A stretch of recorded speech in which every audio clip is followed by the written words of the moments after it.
বন্ধুরা, welcome to my channel. সবাই কেমন আছো? আশা করি তোমরা সবাই ভালো আছো, আমিও ভালো আছি। তো প্রতিদিনের মতো আজকে চলে এসেছি ছাদে পায়রা খাওয়াতে। দেখো এখানে দুটো খোপ আছে, এই যে একটা খোপ আর তার একটা খোপ রয়েছে। তো একটা খোপে পায়রা ছেড়ে দিয়েছি, দেখো সব বেরিয়ে গেছে খাওয়ার জন্য।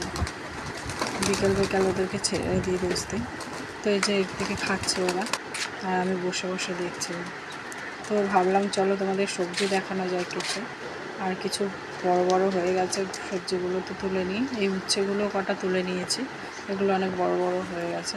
আর এদিকে আমার গাছ দেখো, বেগুনগুলো কত মানে পুরো গাছ ভর্তি হয়ে গেছে ছোট ছোট। তো কিছু বড় হয়েছে, তুলেও নিচ্ছি। দেখো কতগুলো বেগুন হয়েছে, আর 3-4টে তুলে নিয়েছি। আর এখানে কুমড়ো গাছ দিয়েছি, লাউ গাছ দিয়েছি, এগুলো সবাই মানে হয়েছে। আর এখানটায় দেখো বড় বড় গাছ রয়েছে, সেগুলোতেও সবজি। আর এখানটায় এদের খাওয়ানো হয়ে গেছে, তো ঢুকিয়ে দিচ্ছি খোপে, ঢুকিয়ে তালা দিচ্ছি। তো আরেকটা খোপ বাকি, তাদেরকেও খুলে দিলাম।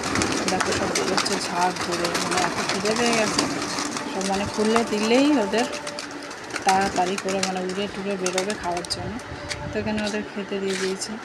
তো আমার সবজিও তো তোলা হয়ে গেছে, তাই বসে বসে ওদেরকে দেখছিলাম আর ওদের ভিডিও নিচ্ছিলাম। দেখো সব এক ঝাঁক ধরে খাচ্ছে, আমি জলও দিয়ে দিয়েছি, গম দিয়ে দিয়েছি। তো এদের খাওয়া হয়ে গেছে, ঢুকিয়ে দিয়েছি। সন্ধে সন্ধে হয়েও গেছে, অনেকক্ষণ ছেড়েছিলাম। তো এবার নিচে যাওয়া যাক। ভিডিওটা ভালো লাগলে লাইক কমেন্ট করো। টাটা।